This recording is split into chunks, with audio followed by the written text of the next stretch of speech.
Your college football game day has come early. Goes down the field for Sicky, goes up high. He's got get away from the top speed, and the ball is free. Woo! What a hit. You got barbecue back there? From underdog triumphs to powerhouse showdowns, we've got your winning playbook covered. It's BetQLU with Chris Mack, RJ Choppy, and John Martin, presented by BetMGM.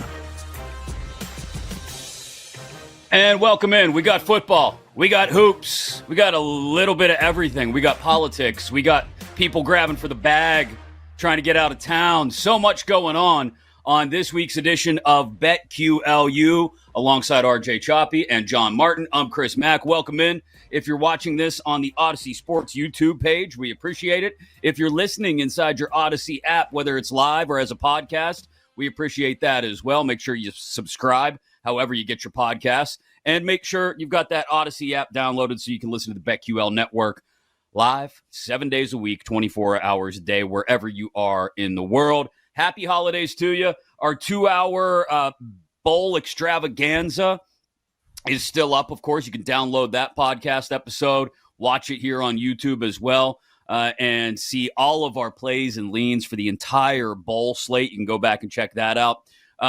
But the bowl season as a whole, we can get into it in a second. I don't know. It's felt more disappointing than usual this year. Again, we'll get into that in a second. Choppy, I'll start with you. How have the holidays been, and how have you paid for them, whether it be with bets or otherwise? I did have some bets that I was able to pay off the other night, Vatech, West Virginia, Oak State. But other than that, they've been good, man. Holidays are always good. I love the holidays. I should have starred in Love Actually.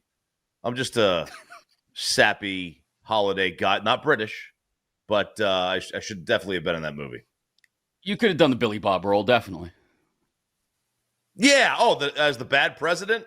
The sexually harassing president? Yeah, it's perfect for me, man. I could have done that easy. Yeah. John, how the holidays treated you? There haven't been any world travels this week. No Vegas. No Caribbean. That's right. Just sitting at home, nailing big fat NFL bets. That's right. On this Pittsburgh Steelers, my trusty Steelers, brother. They were. Christmas was good. I woke up to Raiders plus 11.5, and I was like, this is out of control. There's no way that these two teams are 11.5 points apart. So I hit the Raiders, and that was just no sweat. So the holidays were very, very good for me, and they continue because I get to be on here with you guys. What a blessing. Oh, how sweet of you. Let's talk about this Kansas UNLV game that we were talking about in our group chat the other day. Did something shady go down in this game? The massive line movement the morning of the game. Now, there were questions about quarterback and who'd be available and who was going to play and all this. But then just what did it end up being? 18 penalties or something crazy on the Jayhawks. Seemingly keeping UNLV in this thing at every turn. Look, I like UNLV. I talked about them earlier in the year because I really like my guy Brendan Marion, who's the OC there. But this this one just felt funny, John. Yeah, it was definitely weird. There've been a few games like that. I mean, the UTSA game, we talked about it last week, but I mean, it plummeted without any reporting, right? Now, Frank Harris ultimately did not play, and it was all related to that. It was like 12.5, 13 day of, and then it plummeted to 7 by the time the game kicked off. Of course, UTSA won and covered the same way that Kansas won and covered most numbers, not all numbers, but most numbers. I mean, look, it is exactly the kind of game that if there were ever anything funny going on, a bowl game that doesn't matter, that's the one it would probably be.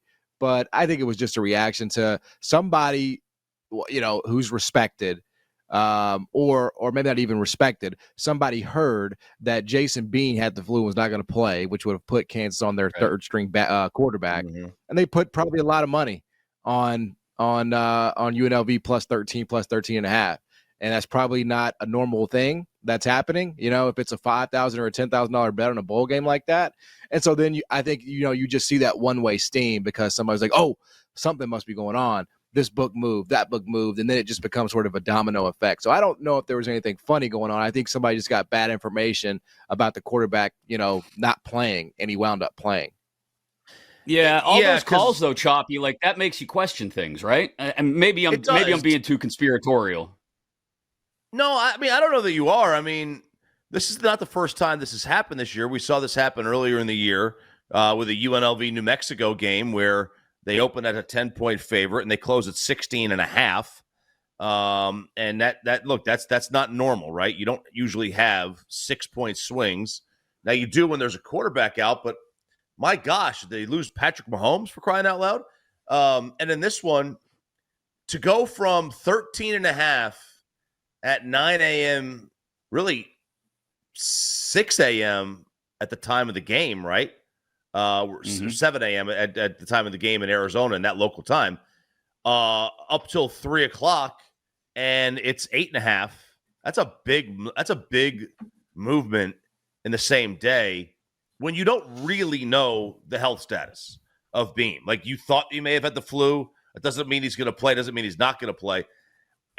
That's almost one of those things where it's more likely they take it off the board than they move the line that many points, right? Like if they don't have the awareness and the intel on an injury or a sickness, I mean, how many times have we seen them just take the game off the board momentarily as opposed to moving the line 5 points? And then when you factor in one team had 18 penalties called against them, the team that was in the lead, right? They had 18 penalties called against them. And then, the other team had 9 penalties was what UNLV was called for. I mean, that's a lot. That's a big discrepancy. But they did cover all those numbers, though. And just covered. Did. I mean, they did. Yeah, they still did. I think that's maybe not the 13.5. And Jason Bean had an enormous game. Yeah, 6 touchdowns. How many chunk plays were there in that game? I mean, huge plays, of at least 40 or more yards, or at least 3 or 4 that I can think of. But yeah, it's just, this is why people end up having their conspiracy theories, because of wild line movements like that. And then when you throw the icing on top of the cake of the penalties, I understand the conspiracy theories. I'm not saying they're necessarily right. I understand people that want to theorize. Let's talk bigger money. I want to make one point real quick, Chris, if I can. Just in bowl season, if you just sort of notice, steam is one way. If one side starts to get hit, it just avalanches from there. Like, it doesn't stop. Let's take, for example, Missouri, Ohio State. Okay. This number was 2.5 last week. It is now all the way out to -3.5 for Ohio State. I mean, it's just been, whether it's UTSA or should I say Marshall steam, whether it's UNLV steam, whether it's Ohio State steam. Kentucky is now down to 4. This steam that we're seeing in bowl season is just all one way. Like, there's never a point where it gets hit back. Like an NFL side will get hit back, right? And we're not seeing that in bowl season. I don't know if that's because people just assume someone has information somewhere about an opt-out, and I think that's probably a lot of it. But I guess my point is, steam doesn't mean what it means in these games than a regular week 4 of college football season or the NFL. That's a good point. I'll be honest. I think you can make, if you have the time to really pay attention to the opt-outs and go back and look at the contributions those opt-outs made during the season, I think you can really, WNBA, right, has always been like you could make bank on WNBA. You can outsmart the books a lot. I think you can do the same thing when it comes to college bowl season. If you pay attention enough, it takes a lot of work. If you pay attention enough, I think college bowl season is like an untapped market. Yeah, it's inefficient because we have so much more surface area to defend, right? I mean, it's like there's it's like the Mikal Bridges thing yesterday when the reports came out that he was only going to play a quarter for the Nets, and it's like the books can only react so fast. If you beat them to that and you just hammer the full game unders in an SGP, you're going to make a lot. And then the Draymond Green thing, you know? So you can definitely attack if you're on top of your game. And I think this is sort of the same thing. That's a good point. Let's talk bigger bags of money than even the stuff going on in the Kansas UNLV game. Let's talk Florida State. They've started the process of politicking their way or paying their way out of the ACC. There's a million questions, but I'll start here. Where does Florida State land? Because that's the most intriguing question to me. Once they free themselves from the ACC, there will be, I don't know if it'll be a bidding war of sorts or what it'll look like, but I would imagine the Big Ten and the SEC are already fighting behind the scenes about what they're willing to do to land Florida State. This is exactly what Florida State wanted the whole time, by the way, was they want to be the prettiest girl at the dance. And getting spurned by the CFP just made them feel even more like they've got to run out and show everybody again just how pretty they are. But Choppy, this is, we've heard the Big Ten wants television markets. And if they can snap up all of Florida, essentially, Miami, Tampa, St. Pete, Jacksonville, the entire state, basically, by snapping up Florida State, they'd love to do that. The SEC would like to have Florida State, but Florida, they're not a fan of that. I mean, there's the backroom politicking is going to be endless over the next year or two until this actually goes down. So where do you think they end up landing? Well, look, this is an interesting one because the SEC for years had a sort of a gentleman's agreement in place where they wouldn't take a school in a state that they're already in. So if you weren't a member of the institutions that were there in 1932 when they all met, so those schools were Florida, Georgia, Kentucky, Tennessee, Vanderbilt, Alabama, Auburn, LSU, Ole Miss, Mississippi State. So if you weren't one of them, you know, you're not going to get in this conference if you're in a state that they're already in. Then they add A&M, and then they go back on that and allow Texas in. But A&M is not like a charter member, right? I don't believe the SEC is going to tell a charter member of their conference, arguably the best job in the conference, second for now until Texas comes in. Florida and Texas, arguably the two best jobs in the country. You never have to leave, and you're the premier team in the state. So I find it very hard to believe the SEC is going to tell Florida, you have to take another team from your state and allow them to the conference. Either they go to the Big Ten, either their backup plan is the Big 12. Here's my question, though, John. Is the SEC willing to cut off their nose to spite their face, I guess, in this case? Because, look, we're building towards a point where the two behemoths are going to take over and leave everybody else in their wake, and you want to be the one that snaps up, again, the prettiest girl at the dance, in this case, in Florida State. And if Florida has to, if you got to do something behind the scenes to soothe the University of Florida and make them feel better about it, you do what you have to do in order to, you're not expanding the footprint necessarily, but you're keeping the other big boy on the block from expanding their footprint. Yeah, I mean, first of all, you just sort of have to understand sort of who you're dealing with in RJ. He is an SEC fundamentalist, Yes. Tennessee graduate, he knows the history, and he's right. And if this were, 2013, 2003, I would say no way, just no way. Politically, it's not going to happen. But man, this thing is changing so fast, and you start to get into a question of money too, right? Like Ted DiBiase said, everybody got a price. Everybody's got a price. Right. So what's Florida? What's Florida's price?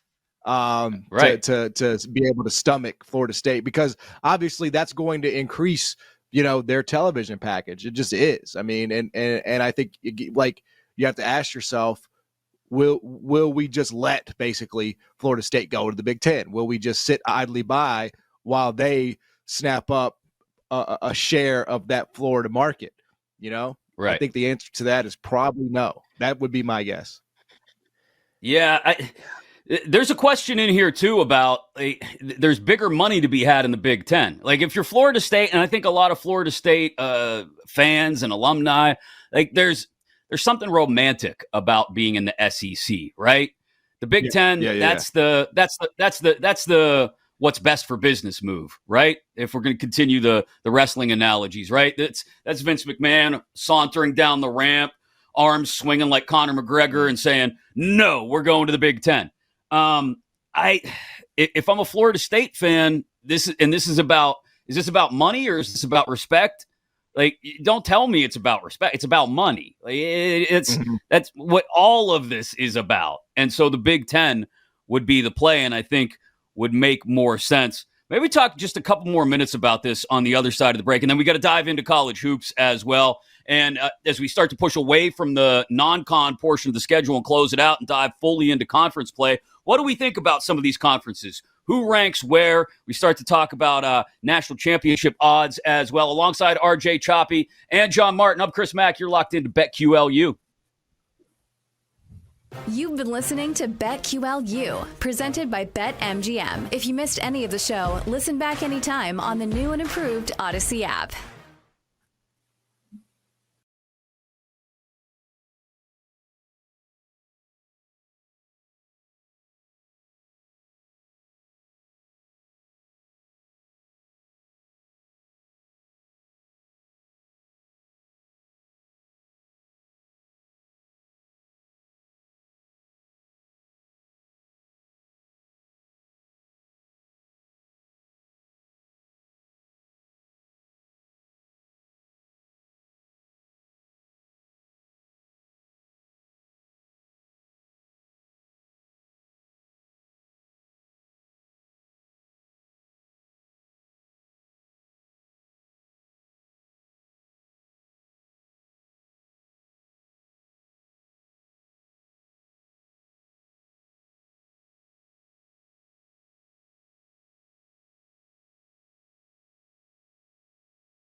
Let's get back to BetQLU, presented by BetMGM.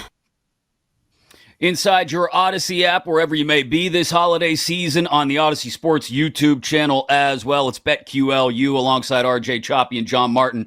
I'm Chris Mack, and we'll get into hoops in just a couple of minutes, some early takeaways from college hoop season as we start to close out the non-conference schedule and turn our attention to the final 10, 11-week sprint toward March Madness. What we think of the balance of power between some of these conferences in just a couple of minutes. We'll even draft some national championship contenders as well, give you our best bets before we wrap up today. But we are in the middle of a hearty, for lack of a better way to put it, thick, THICC conversation about Florida State trying to get out of the ACC grant of rights and what it means for Florida State's future. But then the second path to that conversation, gentlemen, is what it does to the rest of the landscape in college football, especially, which is what's driving all this because of the big money TV contracts, and how Florida State is essentially doing the legwork for anybody else that may want out of the ACC and that may be targets for the SEC or the Big Ten. And during the break, we discussed a couple of schools in particular. But Choppy, I mean, it's look, John made a good point again during the break. Clemson has always felt like an SEC program, right? It just feels like an SEC school. And it wouldn't be difficult for the SEC to tell South Carolina, hey, kick rocks if you don't like Clemson. Excuse me, your in-state rival joining the conference. Might be a little different getting Florida State and Florida to coexist in the SEC, but it opens the door to another giant target in baby blue in Chapel Hill. Yeah, which I think Carolina is the number one target for the conference. They are a massive national brand. There's no question about that. They are as national of a brand as it gets in college athletics. Maybe not in the football sense, and I know football drives a lot of this, but that brand is spectacular. And you bring in TV markets that you're not even in. That doesn't even include the state of North Carolina that you would bring in. But you would bring in Charlotte, you would bring in Raleigh, you would bring in all that too. And you're not in that state. You're currently not in that state at all. So you could also bring in Duke if you wanted to. It's another brand, although they probably don't go down that road. Duke feels more Big Ten. But I think the Carolina aspect of this whole thing, throw Virginia Tech in there too. Va Tech is another school. They feel more SEC than Big Ten. Mm-hmm. And then Clemson obviously feels more SEC than they would Big Ten. I think those are the options. I'd be surprised if Florida State made it in there. I just don't know they're going to go down the road with Florida. John's right. The world has changed. It's not 2013 anymore. I just don't know that they're going to go down that road and tell Florida, hey, you've got to let Florida State in our conference. Yeah, and John, I mean, this does it opens Pandora's box not only to those programs that may want to leave the ACC for the SEC, but it opens the door just in general to this shifting landscape again, where if North Carolina and Clemson and Florida State all bolt, all right, let's just start from there. Maybe Virginia Tech and Virginia follow, and maybe Duke's off as well to the big. Before you know it, we've got an ACC that's down to the remnants, really. It's down to 8 or 9 schools. It's gonna have NC State as sort of the flag bearer at that point. Pitt, Louisville, the old Big East programs that are now part of the ACC. Miami would still be one that would have to be talked about and where they land, but they feel Big Ten as well. And it starts to open the door to what do we have beyond then just the SEC and the Big Ten, and everybody else is fighting for scraps. Well, look, at some point, the carousel stops, right? I mean, it just does. And especially, if we are already at a point where, the SEC and the Big Ten have sucked up so many we've completely done away with regions, right? We don't care about that anymore. So if you were talking about all these different properties from California to Florida that are now in the, Big Ten in this scenario, I mean, buddy, conference realignment, the game of musical chairs will stop. And I think the last sort of bit of that is, I always, think about the little guys, man, because I'm in Memphis. But it's like, whether, we'll see. Everybody can't get in to the SEC and the Big Ten, right? They're not just going to let everybody in, because it's just like, basically Florida State is leaving or wanting to get out of the ACC because the ACC allowed SMU in. Okay. That's not the only reason, but that's definitely that was the catalyst. That was like, this is the last straw. We're not sharing a freaking league with SMU. Okay. They're buying their way in. This is embarrassing for everybody involved. We're not doing it. So everybody's not going to get into this new SEC and this new Big Ten. And so what happens to those 8 or 9 or 10 schools, that don't and that can't? And I feel like whatever shape that takes is the last stop for conference realignment in terms of big boys, right? If you want to be taken seriously, if you think in your athletic department that you are a real player, that's going to be the last league you can get in before this all stops. And I don't know what it means for, your Sun Belts and your CUSAs and, your AACs, who's left behind the AAC. I don't know. But this is the last stop for those schools like Memphis, Tulane. The Mountain West will be interesting. I think this is the last one, and then we'll see what happens. Yeah, Florida State, like I said, doing the dirty work for everybody else that maybe is looking to get out of the ACC and find their way in to one of those big daddy conferences. Let's talk conferences in just a minute, but first, let's talk about early takeaways from the college hoop season, because we're just about shutting the door now on non-conference play. Current AP top 50, just top 5 I'll throw at you. Purdue, Kansas, Houston, Arizona, UConn. Tennessee's at 6, FAU at 7, and then Kentucky, UNC, and Marquette at 8, 9, 10. So I gave you the top 10 instead of the top 5. Anyway, is anything you're feeling really good about? Math is not my strong suit. Anything you're feeling really good about through the first half of this college basketball season? Anything you're not feeling so hot about? As an example, I'll say I'm still feeling really good about that UConn national title bet that I made about a month ago. If they can survive some injuries over the next few weeks, I think they'll still be in a good spot.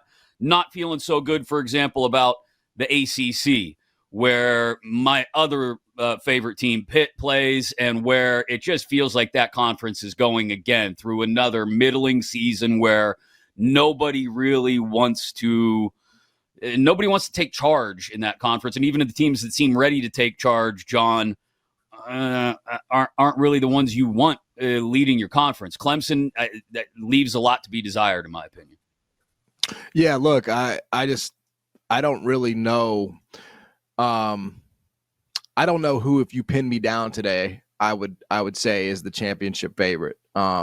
Maybe Kansas, because UConn is just a very, very different team. Nowhere near as dominant when they don't have Donovan Clingan in the lineup. They lost to Seton Hall in their first game without him, and I don't think that's an accident. They're great when he's in there. So if he gets healthy over the next, month or however long he's out, then they'll certainly be in the mix. But, at his size, and you're talking about a foot injury here. I mean, how many bigs have we seen over the course of time, whether it was Yao, whether it was, Marc Gasol, whether it was Embiid? When you have these foot injuries with bigs, man, they can linger. They can be big problems, especially when you're talking about, 7-footers here, 7'2". So I don't know if I like UConn without him. Arizona's got the guard play. I know they lost a really tough one to FAU, who I think is also a prime candidate to be back in the Final Four. Nobody's talking about them because they're FAU, but they are once again legitimate, as everybody projected they would be before the season started. But I guess I would say today, I would go Kansas because I like their point guard, DeJuan Harris, and obviously Hunter Dickinson coming in. And, I trust their returners at this point. Purdue, we know what happens. They shrivel up in March. It happens every time. And I think Houston, although they're undefeated, I just don't think they have – and I love Kelvin Sampson. I love the job he does. Every single year, I think he's one of the best coaches that nobody talks about.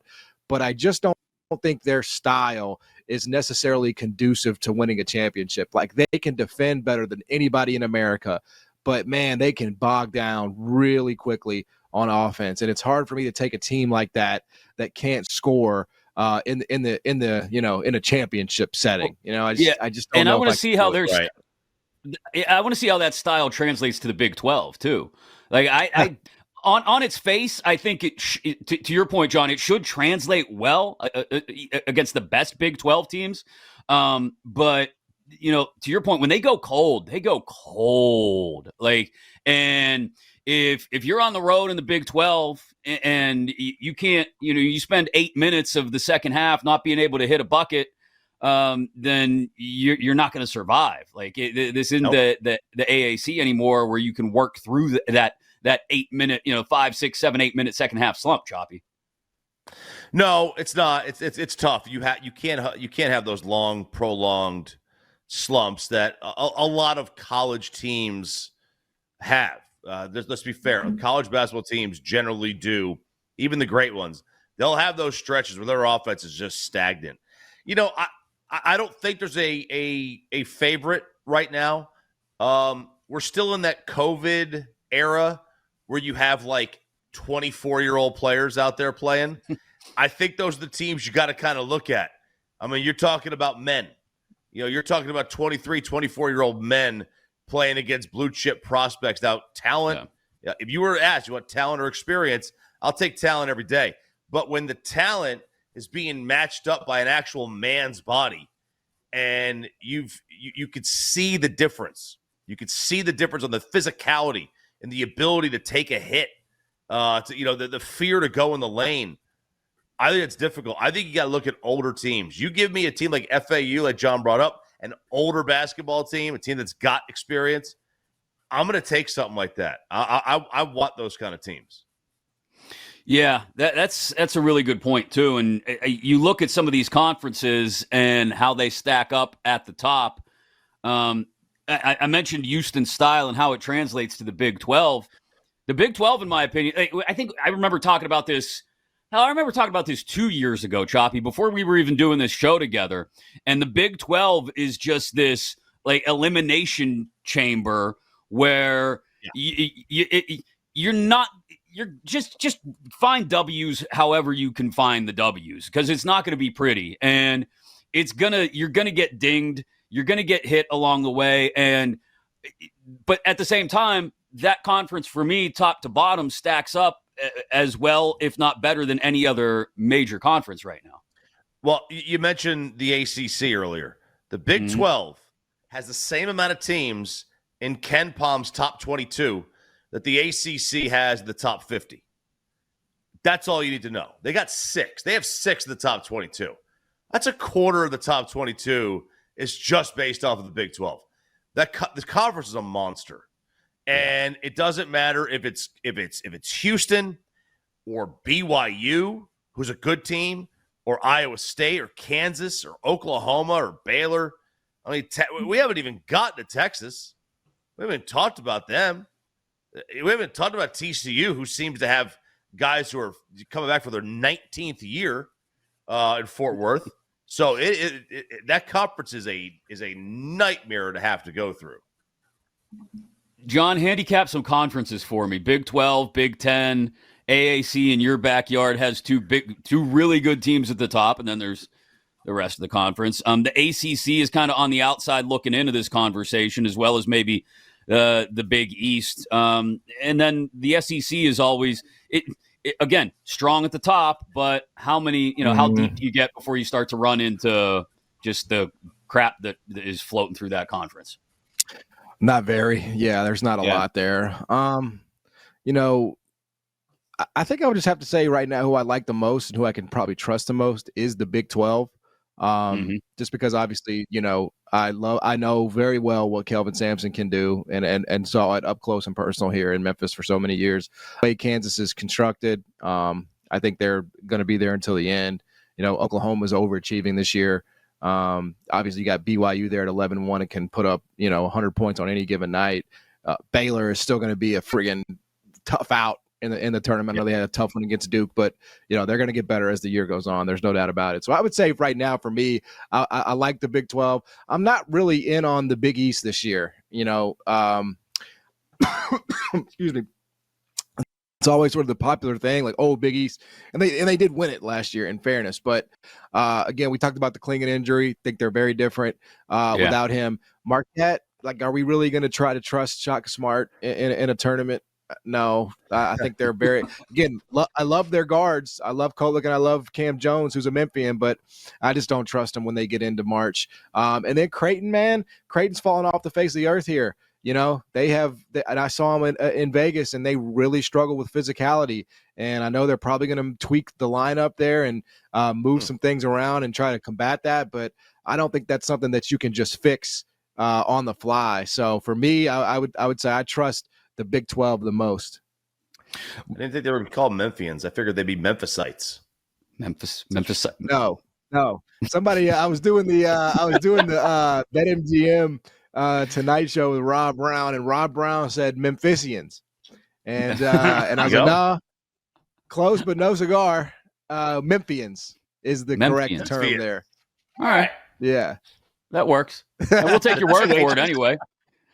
Hey, way back in August, we picked some of our favorites for the college football playoff and national championship. We'll review that and do the same thing for hoops this time around, and we do that next. Plus our best bets alongside RJ Choppy and John Martin. I'm Chris Mack, and this is BetQLU.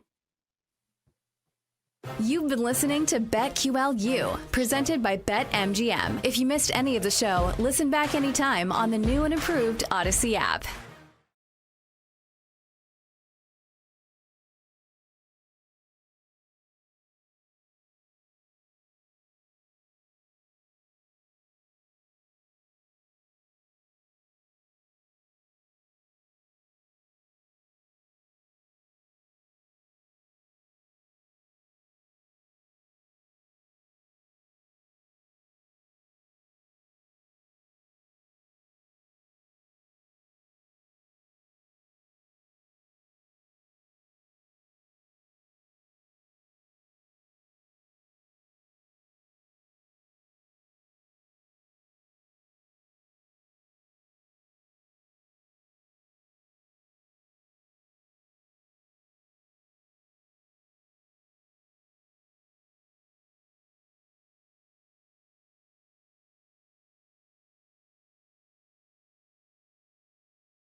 Let's get back to BetQLU, presented by BetMGM. Live coast to coast on the BetQL network every Friday night and Saturday morning. And of course, you can get it as a podcast inside your Odyssey app anytime. AUDACY. It's free. Download it today. And Thursday nights, we premiere on the Odyssey Sports YouTube channel as well. It is BetQLU alongside John Martin and RJ Choppy. I'm Chris Mack. Our best bets in just a couple of moments. And look, if you want any of our bowl plays, leans, anything, especially for the CFP semifinals, we got into it in great detail on our bowl extravaganza, our double-sized bonus edition of BetQLU last week that we did. You can go download. You can even download the segment in particular where we talked about the CFP games if you want our takes on Texas, Washington, and Bama, Michigan, as well as any other bowl games that are left on the slate as well. I got one in mind, in fact, for my best bet, which we'll get to you, like I said, in just a couple of minutes. So at the beginning of the football season, we did a snake draft. We each took 4 teams that we thought would have a chance to win the national championship. We each have at least one team left. I still have Washington in the mix. RJ still has Texas in the mix. And John, how about this? He's guaranteed to have one of his teams in the national championship game as he took both Michigan and Alabama. So let's do it for hoops now this time around and ignore the picks that didn't work out, like John taking Notre Dame, me taking North Carolina, RJ taking USC. Don't worry about it. It happens. And let's go with college hoops this time around. And you know what, John? I'll let you have the first pick. How about that? I got the first pick when we did. That seems like a terrible decision for you guys, considering that I just absolutely am dragging you guys across the field with the last one. You know what? I'll take. I more so want the double pick at 3 and 4, which is why I'm doing it. It's not really any kind of altruistic reason. Yeah, I'll take Kansas. Give me Kansas at number 1. All right, Choppy, you get to go second. Who do you want?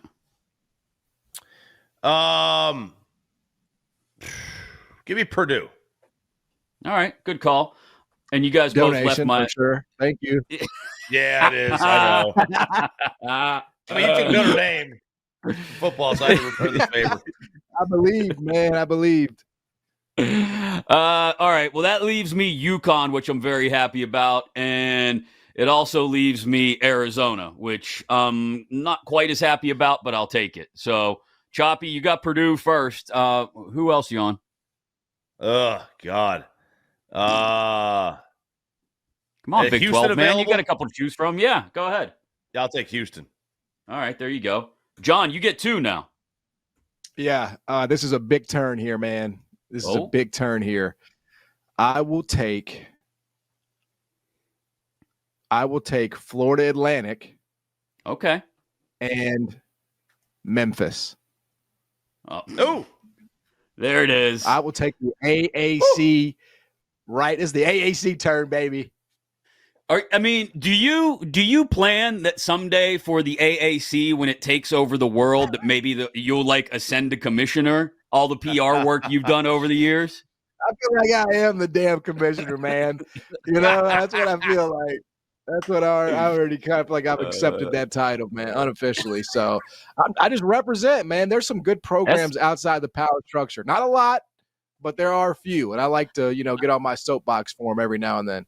I will say, watching Memphis, was it last week? We were texting about Memphis, and they look really, really solid right now. And look, in that conference, and like you said, with maybe just FAU as another title contender in that conference, it'll be should help prepare them maybe with the softness down the stretch headed towards March Madness. RJ, your third pick. You got Purdue and Houston. Let's go Big Orange, Tennessee. Of course. I mean, might as well. I don't. It's good value where you get them. That's true. I'll give you that. All right. Somebody's got to take an ACC team, so I'll do it. Give me UNC. And my final pick will be, man, I really don't like anybody else in the Big East outside of UConn. You know what? I got to have a Big 12 representative, so I'll go Baylor since you guys already snapped up Kansas and Houston. RJ? Thank you. I'll take Kentucky. They still available? Yeah, they're there. Yeah. Let's give me Kentucky. Cal appreciates it. John, you get the final pick to go with your Kansas, FAU, Memphis selections. All right, last pick here. Like I feel like it probably needs to just be a flyer because there are some teams here in the top 10, top 15 that I'm just not Zags? sold on. Zags? They got dog walked by UConn. That was very disturbing to me watching that one. I will take. Is Duke available? Yeah. Yeah. You doing it? I'm gonna take Duke. I'll take Duke. Yep. That is a flyer. All right, so John's got Kansas, FAU, Memphis, and Duke, which would be a hell of a Final Four if it somehow happened. RJ has got Purdue, Houston, Tennessee, and Kentucky. Likewise, would be a hell of a Final Four if it worked out that way. And I've got UConn, Arizona, UNC, and Baylor, which I feel like I don't think it has happened as a Final Four, but it feels like it should have been a Final Four at some point in the last 10 to 15 years and just hasn't happened for whatever reason. So those are our final, well, not our Final Fours, but we each have 4 national championship selections that we've drafted that we'll check back in on periodically over the next 12 weeks as we race towards the bracket and everything else coming our way with college hoops. Since we do have a minute, let's touch real quick and give the people just another taste of our final thoughts, I guess, on any New Year's 6 games and or the CFP games. I know we told them to go download those bowl segments from our bowl extravaganza, but again, since we have a couple minutes, John, any final thoughts on the CFP semis especially, or any other New Year's 6 games worth watching? Well, I just, I was watching the SMU and Boston College game, and it was in Fenway, and it just really struck me that this is what bowl season, boys, is all about. 2 teams that are trying their hardest, 2 storied programs in SMU and Boston College, playing in idyllic conditions, beautiful conditions, on a field where football was meant to be played on a Wednesday at 10 a.m. That's what bowl season is all about. You're right. It was the circumstance. It was a beautiful moment. Yeah. How stupid is this? Okay, this is stupid. Okay, it is. You guys, Wednesday at 10 a.m. Who is this for? I mean, are we trying to beat the Price is Right? Trying to get grandma away from Price is Right? It's for degenerates, people with really bad hangovers. In a lot of cases, there's a big overlap on that Venn diagram, by the way, between degenerates and people with really bad hangovers on a Wednesday at the end of December. And you know what? I was sitting there watching that game too, and just thought to myself, "What are we doing?